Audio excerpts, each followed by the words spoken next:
Irmãos, vamos abrir nossas Bíblias lá em Atos, capítulo 20,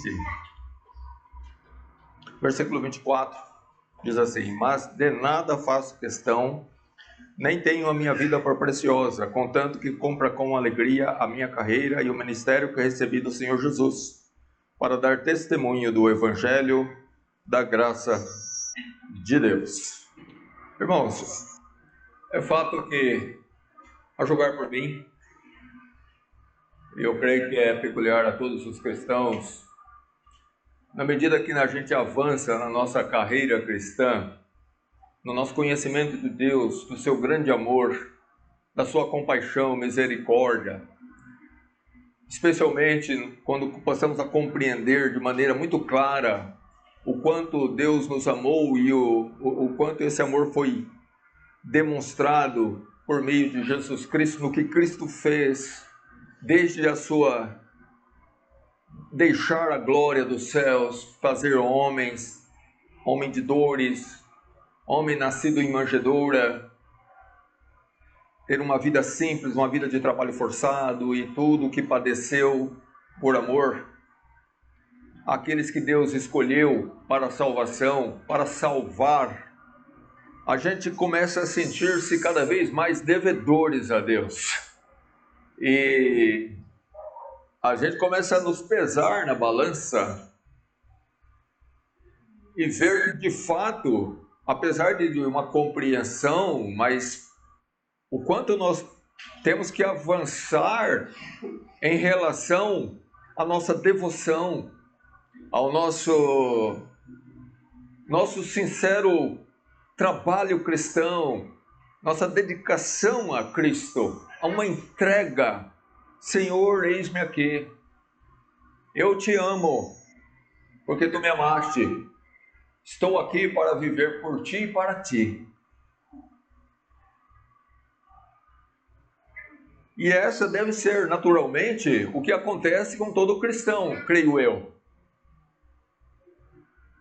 Não sempre uma cobrança maior, no sentido de cumprir com aquilo que Deus pede de nós, como filhos teus, como servos, como igreja.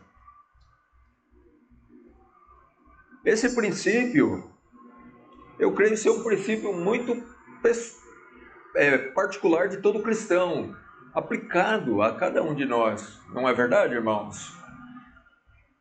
Não é natural, eu creio de todo o coração, um cristão estar, vamos dizer, satisfeitos no seu progresso espiritual, mesmo que ele possa ver o seu progresso, mesmo que ele possa ver que está avançando, mas o seu desejo era avançar mais e mais em direção a Cristo, cada vez mais parecido, cada vez os seus passos mais próximos daqueles passos que foram dados por Jesus Cristo. E parece que enquanto ele não estiver pisando exatamente onde Cristo pisou, ele vai estar se cobrando. Essa era, obviamente, irmãos, o desejo de Paulo, ser como Cristo.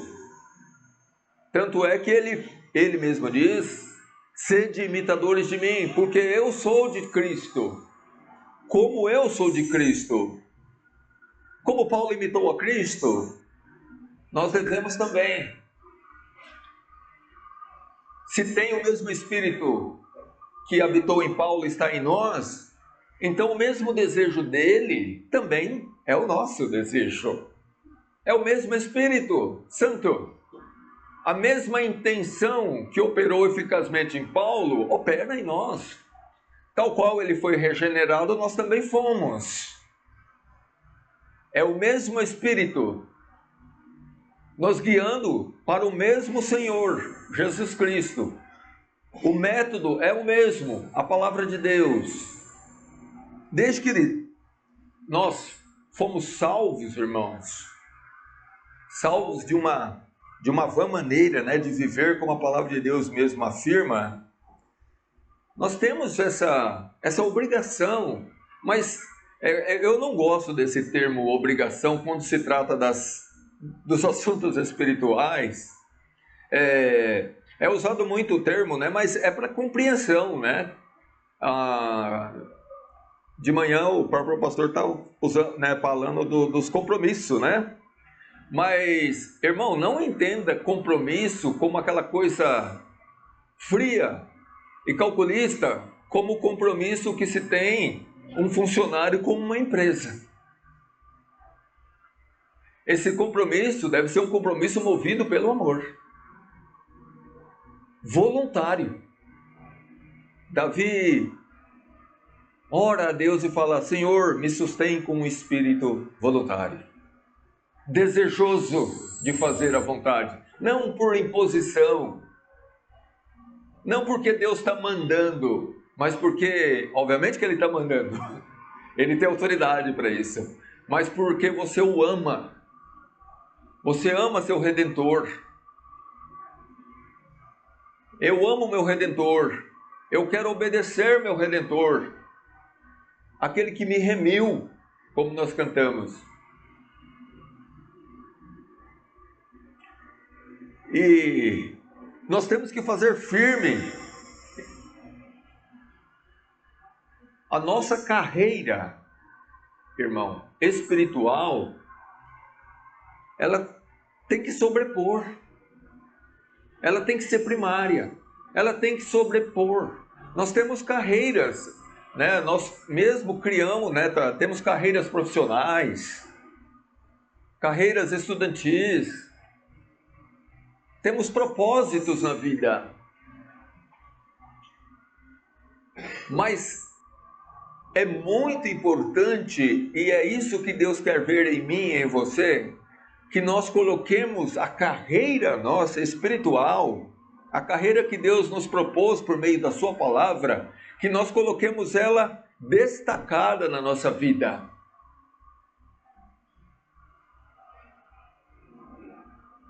E que todas as outras estejam subordinadas a ela. Eu creio, estou falando aquilo que Deus quer que eu diga, porque é o que Ele quer. Deus quer Ele, a sua pessoa, o seu reino em primeiro lugar na minha vida, na sua vida, na vida da igreja.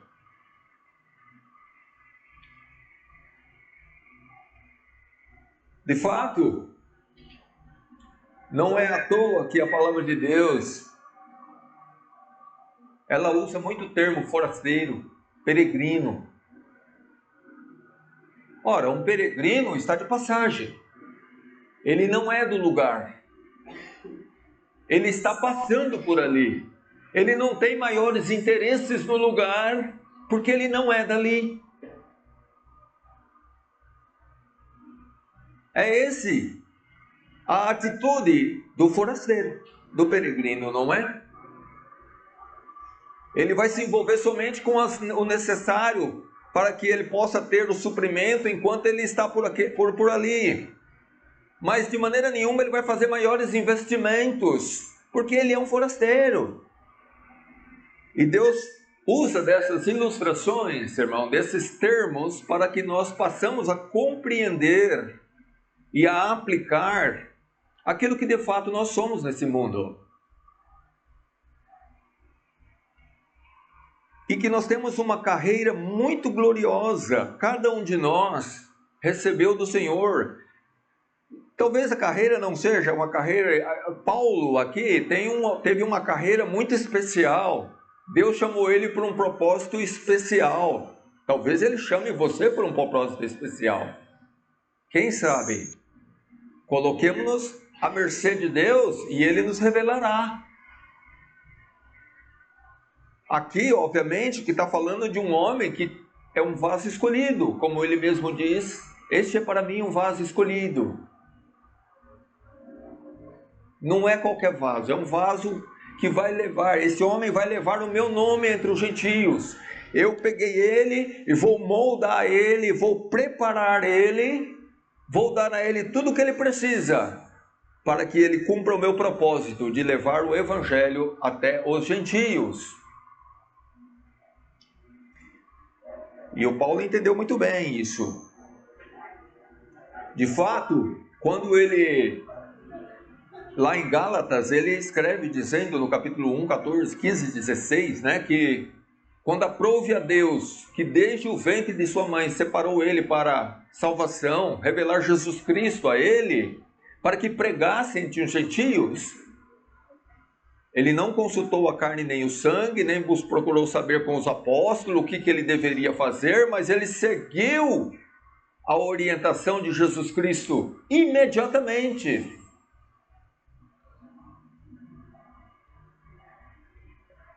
Essa atitude, irmãos, é certa, certeira, em certeza de fé, ela é necessária.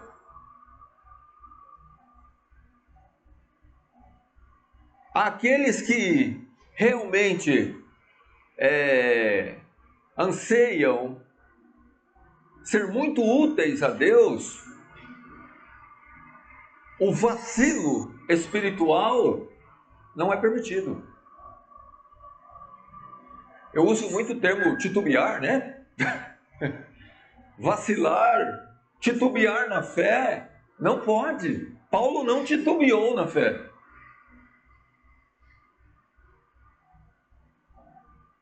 Ele já implantou imediatamente na sua vida, ele já adequou a sua vida àquele propósito pela qual Deus o chamou. A adequação foi muito rápida.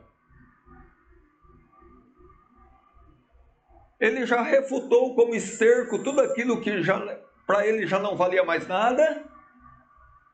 E note, ele refutou como esterco, ou como uma escória, como diz outras traduções, certo? Uma coisa desprezível. Não é que ele ainda continuou considerando alguma coisa, não. Ele abraçou Jesus Cristo completamente,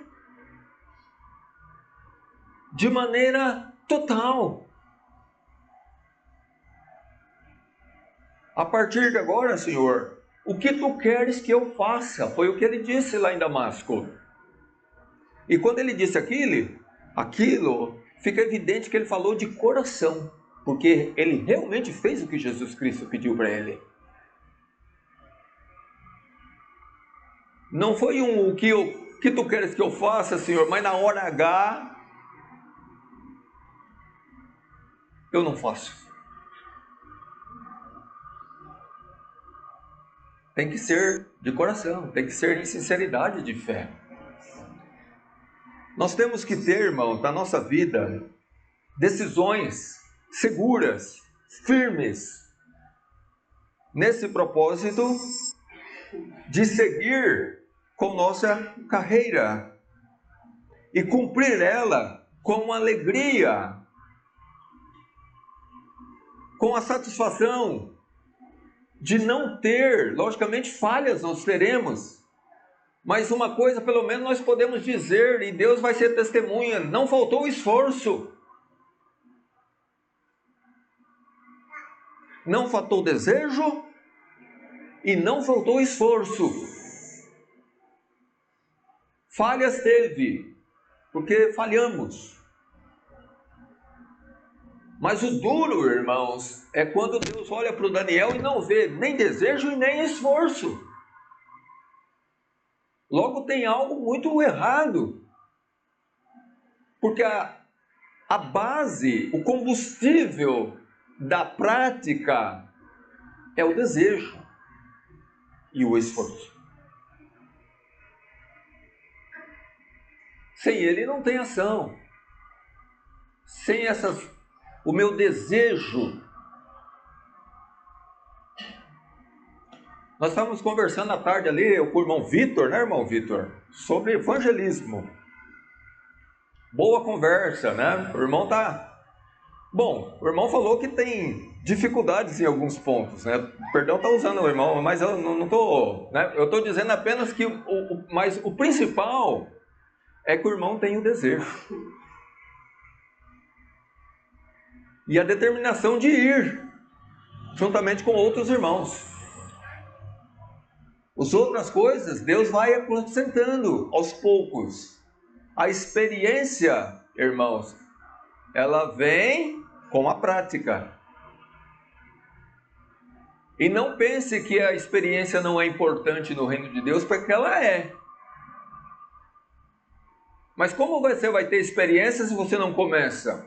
A experiência vem a partir do momento que você decidiu começar.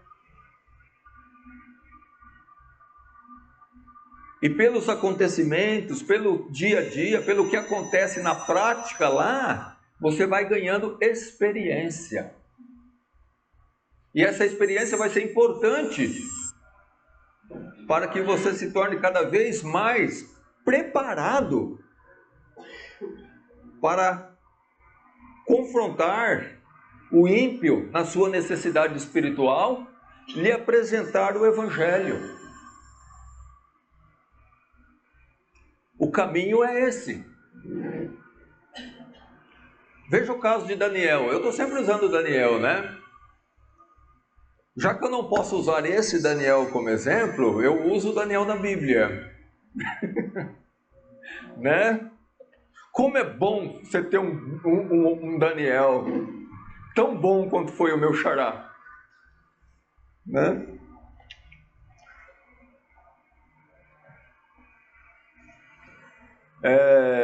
Mas o princípio de Daniel, irmão, deve ser o mesmo princípio nosso, porque também foi os princípios de todos os grandes de Deus e vai ser sempre.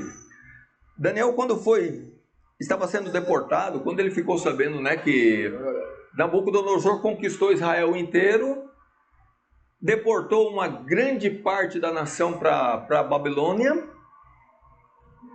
e ele determinou que alguns jovens da linhagem real, que fossem pessoas cultas, sábias, que fossem preparados para assistir no palácio do rei. Pessoas que iriam estar entrando na presença do rei, estar assistindo ao rei.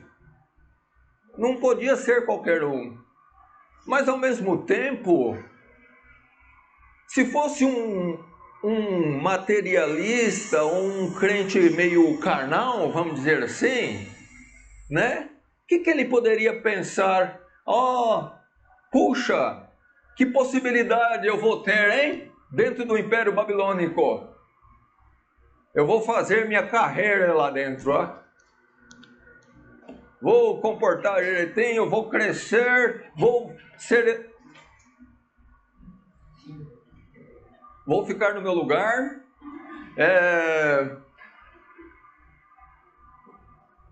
e vou ser grande. Ora, será que não teve algum daqueles jovens? A Bíblia não menciona o nome de todos eles. Certamente não foi só Daniel, Ananias, Misael e Azarias, foram mais. Mas será que todos eles pensou como Daniel e aqueles três rapazes? Eu digo que não. Mas nem passou isso, irmãos, eu creio, de todo o coração, na cabeça de Daniel. O que realmente Daniel tinha em mente é não se contaminar, não pecar.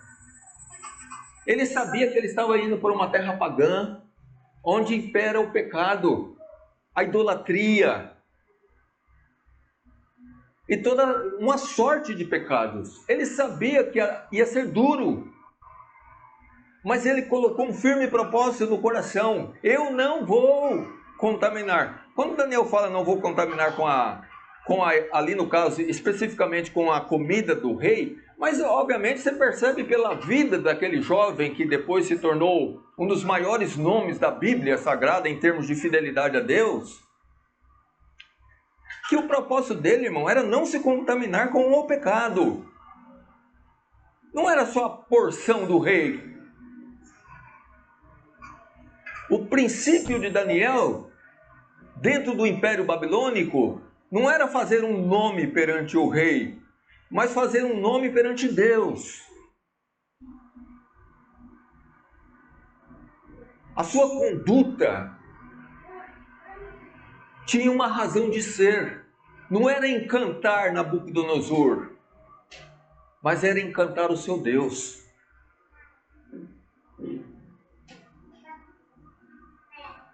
Quando a gente se comportar bem, meu irmão, em um determinado lugar,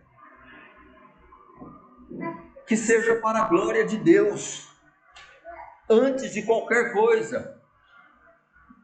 Interessante é que Daniel foi colocado lá nas alturas por Deus, não é? Foi colocado como governador. Ele nunca ambicionou isso. Tenho por certo. Ele nunca sonhou que ele seria governador lá. A coisa aconteceu como fruto da fidelidade da ação de Deus na vida dele. Mas ele não buscou. Ele buscou fidelidade a Deus. Tanto é que aqueles príncipes, presidentes, sátrapas, buscaram de todo jeito ocasião contra ele. E não achava, porque ele era fiel.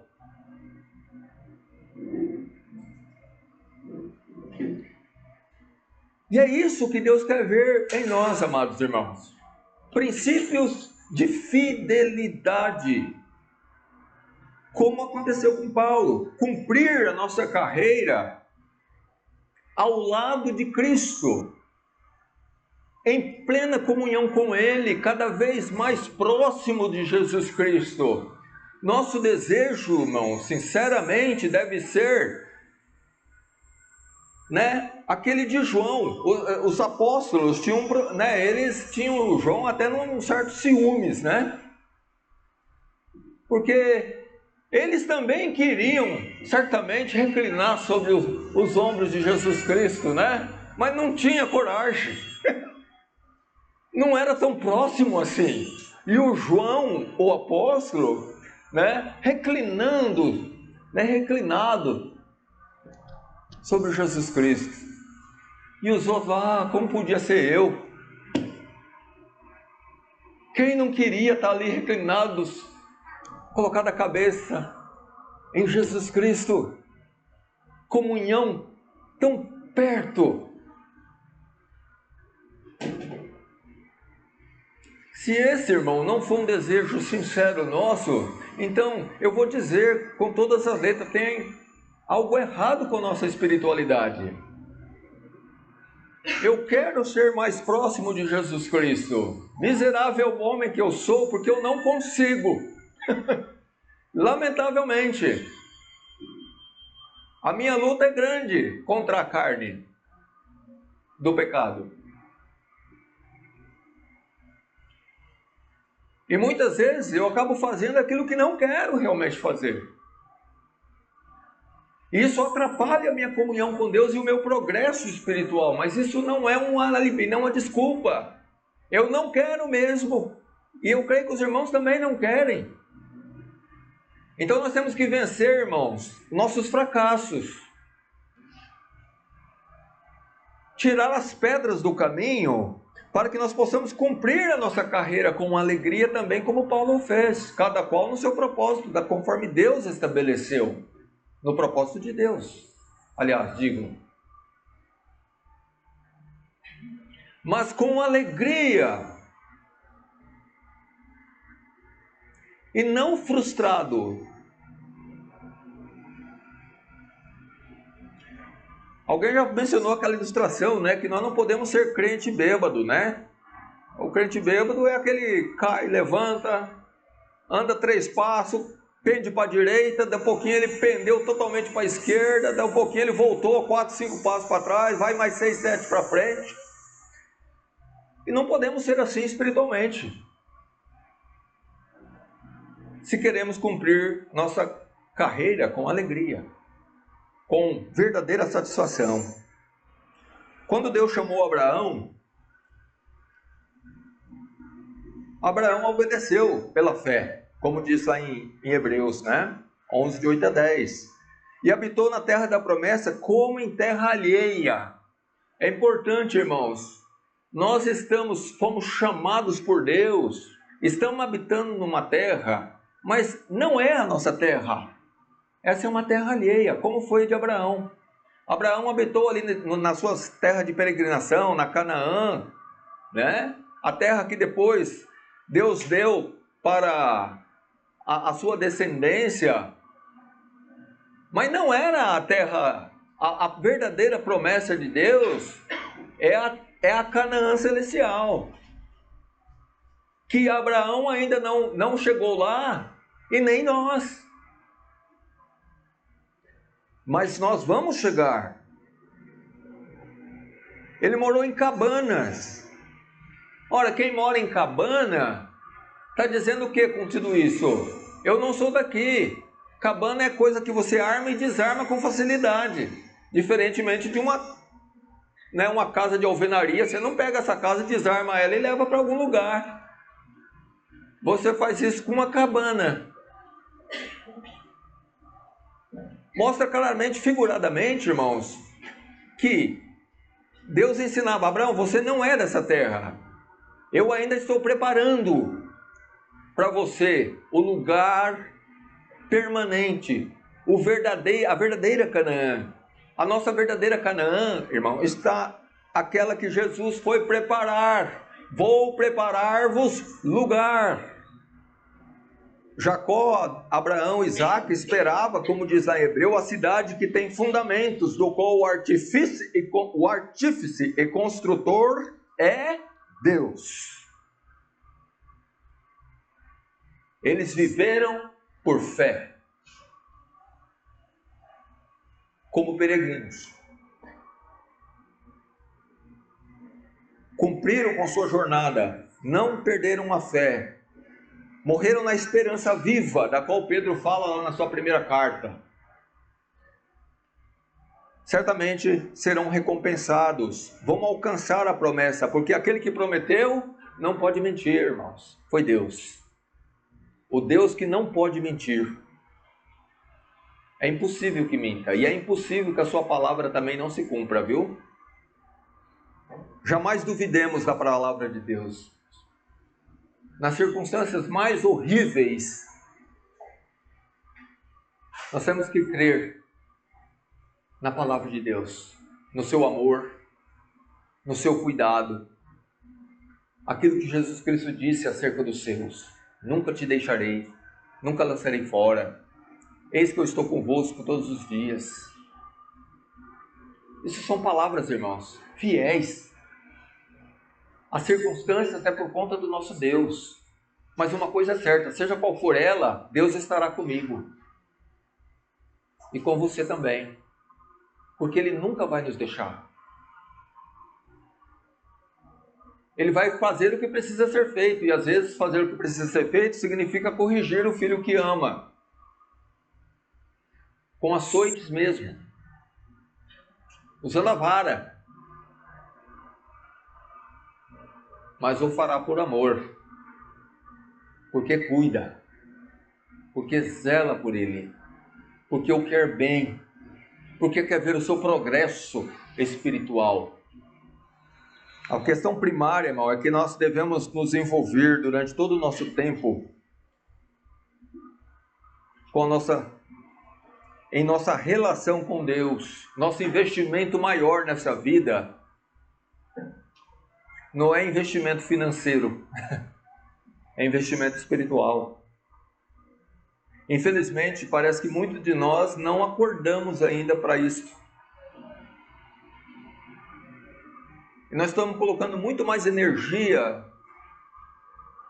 em o que fazer neste mundo para tirar proveito dele, do que em que fazer nesse mundo para a glória de Deus e que vai nos render uma coroa de glória eterna dada por Jesus Cristo para nós usufruirmos na nova terra. Eu vou dizer uma coisa, irmão, parecendo que eu vou falar, mas a gente sendo muito sábio, porque sabemos do que Deus nos revelou tudo isso, mas mesmo nós somos sábios por um lado, mas por outro parece que somos tolos, porque nós não aplicamos nossa vida de acordo com a sabedoria que nós temos da palavra do Senhor, pelo menos falo por mim. E acabamos enredados em muitas coisas, muitos embaraços, como diz o autor de Hebreus, e de maneira tal que a vida vai passando e o propósito do diabo de nos manter o máximo possível numa inércia espiritual, travados, encantoados, vamos dizer assim, né? Sem muita saída. É impressionante. E ele acaba atingindo o propósito. Jesus, lembremos da palavra dele, Maria, Marta, Marta.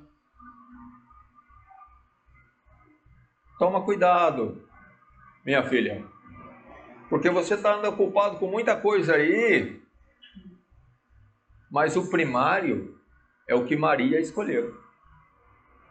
Tem aquilo que é primário. Se tem o secundário, então também tem o que é primário. E se tem o primário, então tem o que é secundário, terciário, quaternário. E nós temos que deixar muito bem definidos em nossa vida, irmãos, por prática, diante de Deus e dos homens, o que é primário na nossa vida. Jesus falou, a boca fala do que está cheio o coração. Então logo é muito fácil da gente saber o que é primário. Basta a gente atentar para a nossa boca. E logo ela vai revelar muito claramente o que é primário, sem deixar dúvida. Porque aquilo que ela está falando, exaustivamente, é fruto do que está passando pelo nosso coração, pela nossa mente.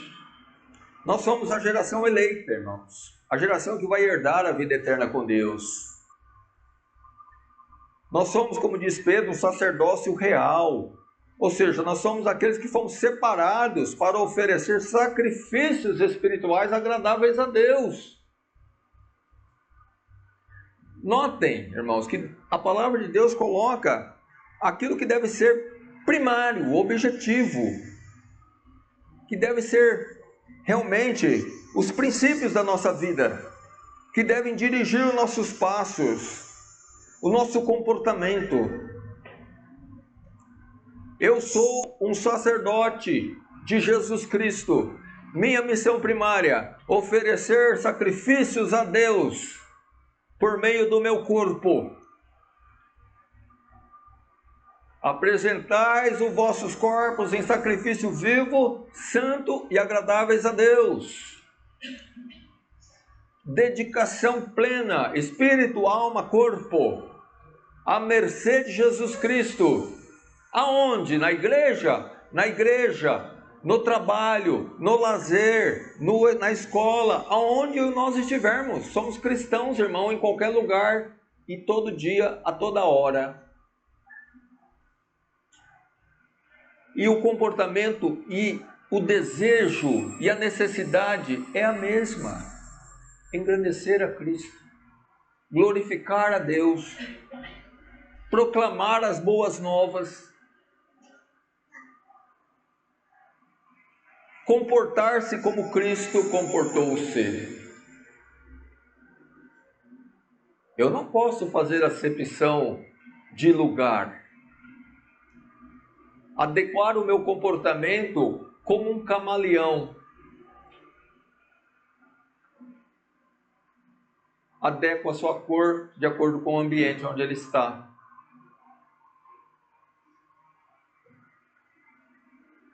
Desse jeito, eu não vou cumprir a minha carreira espiritual e terminar ela com alegria, não. De fato, eu não terei uma carreira espiritual. Nós não pertencemos mais à nação dos que vivem nas trevas do pecado, irmãos. Mas nós pertencemos àqueles nação dos que andam à luz do Senhor Jesus Cristo. Nós somos uma nação santa. Nós somos o povo adquirido. Adquirido. Mas adquirido com propósito.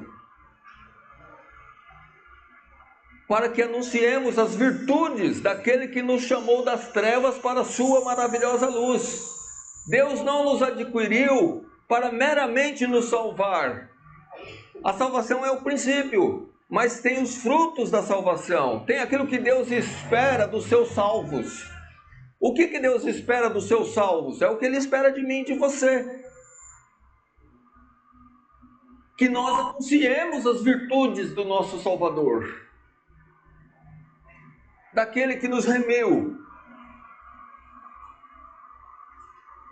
Jesus disse para um certo homem que ele curou, né, e o homem queria seguir ele de todo jeito. Me chama a atenção o desejo daquele rapaz de seguir Jesus. Eu quero te seguir, Senhor. É o que eu quero. Mas não era interessante para ele para seguir Jesus. Era mais necessário que ele voltasse para os seus. E Jesus falou: vai lá, volta para os seus e diga quão grandes coisas Jesus Cristo, Deus fez por ti. Falando de evangelismo, eu vou dizer uma coisa, irmão. Se a gente não soubesse dizer A nem B, a gente poderia dizer simplesmente quão grandes coisas Deus fez por nós. Jesus me perdoou de todos os meus pecados. Jesus me imputou justiça. Jesus escreveu o meu nome no livro da vida. Jesus me deu garantia de que Ele nunca vai me deixar. Ele vai me dar um novo corpo. Eu vou estar com Ele, vou ver a sua glória na sua plenitude.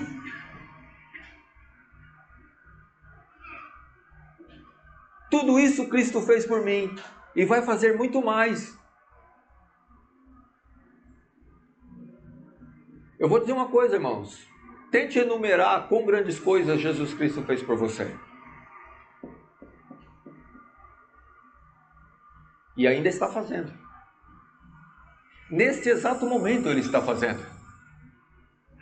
Porque a Bíblia diz que Jesus está sentado à destra do Pai, intercedendo por nós.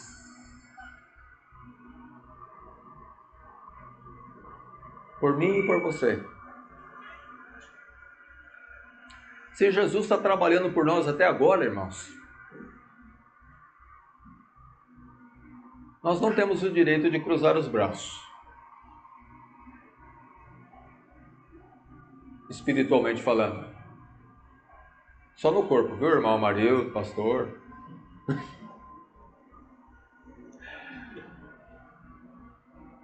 Porque Deus trabalha até agora. Nosso Salvador trabalha até agora. De fato, Ele nunca vai parar de trabalhar. Porque a intercessão por nós é ininterrupta. Porque o nosso acusador não cansa. Todo dia tem acusação. E logo todo dia tem que ter defesa. E Jesus está lá como nosso advogado. Para nos defender. Não é maravilhoso isso?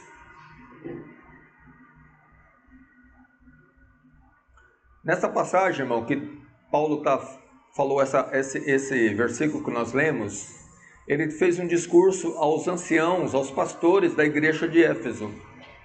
E tem algumas coisas que nós podemos aplicar aqui, irmãos, daquilo que ele disse aos anciãos de Éfeso, e que nós devemos fazer para que nós possamos seguir as pisadas desse grande homem de Deus.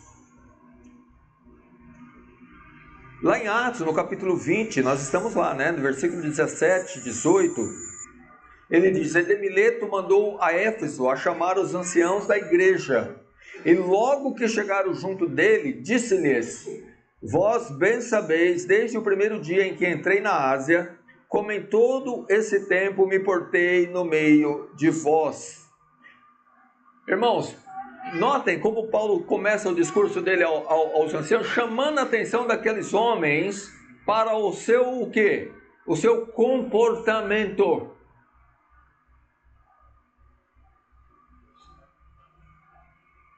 Irmãos, a gente tem que aprender que comportamento é o princípio do testemunho cristão. Eu tenho que dizer que eu ainda tenho que aprender isso de maneira mais adequada. Não que eu não saiba, mas que Deus me ajude a que eu possa entender de uma forma cabal, que onde eu estiver, com quem eu estiver, o que eu estiver fazendo, eu tenho que me comportar, eu tenho que me portar. E como esse porte da qual Paulo fala aqui, envolve tudo, irmãos. O que ele disse, o que ele ensinou, como ele se comportou em termos de atitudes, é o composto do negócio. Não é meramente você não pecar. Não pecar é fundamental, mas não é só isso. O comportamento cristão envolve também falar. Jesus não chama-nos para proclamar. Jesus falou assim: se esses se calarem, as pedras vão clamar. A igreja de Jesus Cristo tem que ser uma igreja que proclama as boas novas, que exalta o nome de Jesus Cristo com essa boca. Ele diz, continuando no versículo 19, ele diz: olha, como me portei no meio de vós, servindo ao Senhor com toda a humildade, e com muitas lágrimas e tentações, que pela cilada dos judeus me sobrevieram. O comportamento de Paulo tinha uma razão. A razão é exatamente o que ele diz aqui no versículo 19. O propósito de Paulo era servir ao Senhor. E o comportamento dele, o porte dele, era um porte coerente com alguém que se propõe a servir Jesus Cristo. De todo o coração. Não tem como ser incompatíveis. Não tem como. Se eu não me porto bem, é porque o meu propósito de servir a Jesus Cristo é um propósito deficiente. Ele é coxo. Paulo se portou como ele se portou, porque conforme nós vimos, ele assumiu aquele propósito desde quando Jesus Cristo o chamou para ser testemunha dele. Ele assumiu aquilo de uma maneira tal que ele foi o que ele foi, irmãos. Me faltam palavras. Ele estava determinado a ser tal qual Jesus Cristo.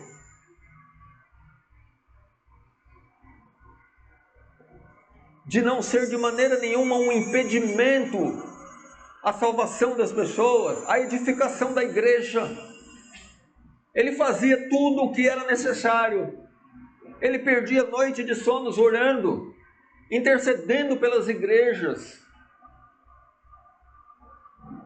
Ele pregava o evangelho, nunca deixou de pregar, como ele mesmo diz nessa passagem, dando testemunho a todos da salvação que há em Jesus Cristo. Ele não perdia tempo, era nas casas, nas praças. Isso é fruto de um homem determinado a cumprir com a missão que Jesus Cristo deu a todos aqueles que são dele. Ele diz: como nada que útil seja, deixei de vos anunciar e ensinar publicamente pelas casas. Irmãos, plenitude, é isso que Deus quer dos seus servos. Crentes completos, que não é a questão de ser um bom frequentador da igreja, não falta aos cultos, amém, isso é muito bom, mas isso de maneira nenhuma resume o que é cristianismo. Cristianismo é o cumprimento de todos os mandamentos de Jesus Cristo. Jesus diz: aquele que me ama guarda os meus mandamentos. E o mandamento de Jesus Cristo não é um só. Os mandamentos, está no plural lá. A gente já parou para pensar quais são eles? Podemos dizer de boca? Com facilidade. Versículo 21, ele diz: testificando tanto aos judeus como aos gregos a conversão a Deus e a fé no Senhor Jesus Cristo. Irmãos, a nossa carreira cristã, ela envolve várias frentes, vamos colocar assim. Mas, obviamente, que o princípio delas é o anúncio da salvação em Cristo, das boas novas. Quando Paulo chegava em um lugar, ele como um evangelista, missionário, com a missão de levar o evangelho, primeiro ponto, ele chegava anunciando a conversão a Deus e a fé no Senhor Jesus Cristo, isso a gregos e judeus, sem distinção alguma, sem fazer acepção, até porque todos pecaram, destituídos estão da glória de Deus e todos carecem de salvação.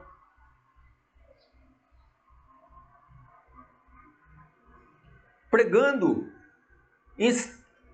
instando a tempo e fora de tempo. O que ele mandou Timóteo fazer, ele mesmo era exemplo a ser seguido. Nós temos que ter no nosso meio, irmãos, e que seja você. Bem podia ser eu, mas pode ser que seja você. O exemplo a ser seguido por essa igreja. Aquele que cumpre fielmente com o chamado de Jesus Cristo. Que é perfeito nos seus caminhos. Que se importa até com a roupa manchada com o pecado. Que se importa com as almas perdidas. Que se importa com a igreja. Mas não o importar de palavras, mas o importar de ação, que leva a ação a fazer alguma coisa a respeito. Não que não estejamos fazendo, irmãos, mas isso tudo é para encorajar-nos a sermos melhores, cada vez mais e mais, avançando na perfeição como cristãos. Nós temos essa missão, irmãos. Não é só de Paulo. A missão de dar testemunho, de pregar e de anunciar, testificar a conversão a Deus e a fé no Senhor Jesus Cristo é para a igreja. Paulo era servo da igreja, servo de Jesus Cristo, servindo a Cristo por meio da igreja de Antioquia. Jesus disse à sua igreja: ide e fazei discípulos. Então, o primeiro passo da nossa igreja é fazer discípulos. Aí batiza os convertidos e depois ensina todas as coisas. E esse ensinar todas as coisas, logicamente, vai a vida toda. Não é algo que começa agora e termina amanhã. Começa hoje, termina amanhã, começa num dia, termina no outro. É um progresso o ensino. O aprendizado é um progresso. Eu vou tirar isso aqui daqui depois. Né?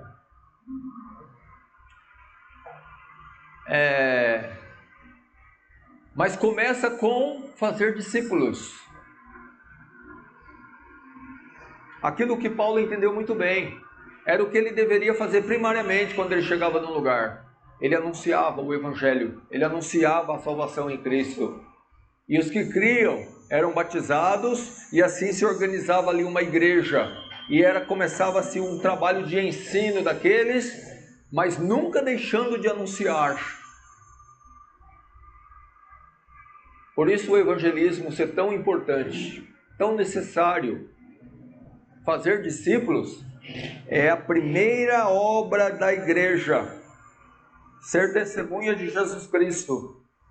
Paulo diz assim, no seu complemento aqui, né, dizendo aos anciãos: e agora eis que, ligado pelo Espírito, vou a Jerusalém, não sabendo o que lá me há de acontecer, senão que o Espírito Santo de cidade em cidade me revela, dizendo que me esperam prisões e tribulações. Mas de nada faço questão, nem tenho a minha vida por preciosa, contanto que cumpra com alegria a minha carreira e o ministério que recebi do Senhor Jesus Cristo, do Senhor Jesus, para dar testemunho do Evangelho da graça de Deus. Ser uma testemunha do Evangelho da graça de Deus logicamente que tem seu preço. Jesus já ensinou na sua igreja o preço do discipulado. Está lá na palavra de Deus. Você já leu lá? Tem um preço a ser pago. Alguém quer ser meu discípulo? Disse Jesus. E aí vem. Tem um preço. Mas que nos importa, irmãos? Eu vou dizer uma coisa. Se nós não estamos sendo um fiel discípulo de Jesus Cristo, é porque nós estamos fazendo questão de muita coisa da qual Paulo não fazia. Proteger a nós mesmos, garantir certas coisas. E esse pensamento de que a gente tem que tomar certos cuidados, talvez nos impede de ser o discípulo que Jesus quer que nós sejamos. Falta de fé, especialmente falta de fé, falta de renúncia. O importante para esse servo de Deus era estar ligado ao propósito de Deus. O espírito dele estava ligado com o Espírito Santo. De maneira que as consequências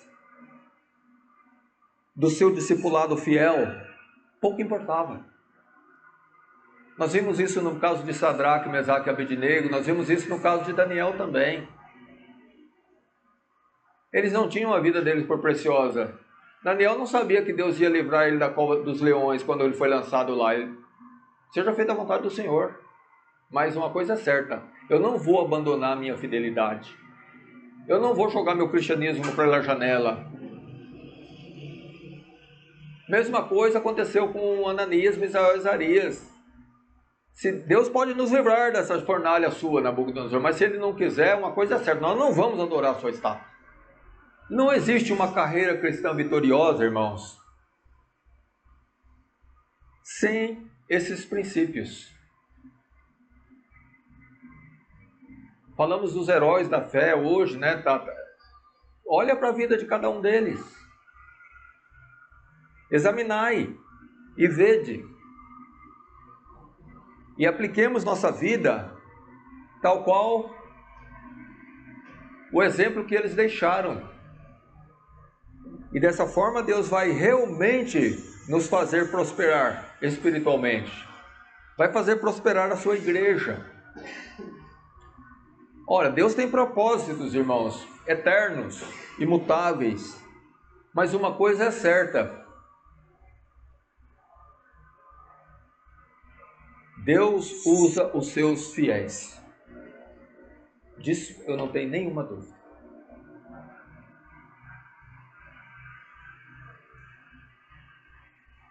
Isso vale tanto para a questão pessoal, como em termos de igreja. Deus pode colocar uma porta aberta para essa igreja que nem Satanás e nem nada poderá fechar. De maneira que muitos poderão ser arrebanhados por meio do ministério desta igreja. Mas para tanto, a gente precisa sondar e ver se nós não estamos fazendo questão de muitas coisas no que diz respeito a este mundo e alegrias passageiras, e não estamos experimentando da alegria única, fruto de uma genuína devoção, sincera entrega a Jesus Cristo, sincero, eis-me aqui. Talvez nunca tenhamos experimentado essa alegria da qual aqueles santos homens de Deus, por sua grande fidelidade, experimentaram, mesmo ao ponto de, depois de serem açoitados, como Paulo e Silas, poder cantar hinos de louvores ao Senhor Jesus Cristo na prisão, açoitados e presos. Não é que foram açoitados e depois foram libertados. Eles foram açoitados e depois foram presos em grilhões. Mas louvavam ao Senhor, porque para eles era uma glória padecer pelo nome de Cristo. Não foi o que Jesus Cristo disse no Sermão do Monte? Se sois perseguidos por causa do meu nome, bem-aventurados sois, porque sobre ti repousa o Espírito da glória de Deus.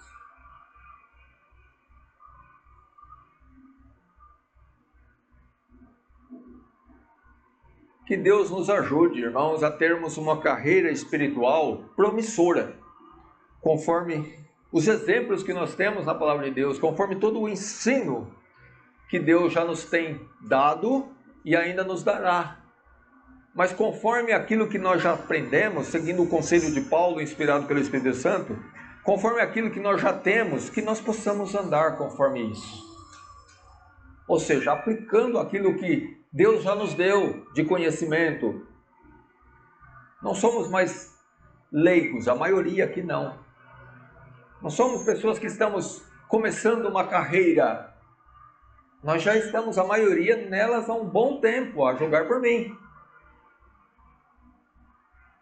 Então, conforme aquilo que nós já temos, que nós possamos andar e praticar.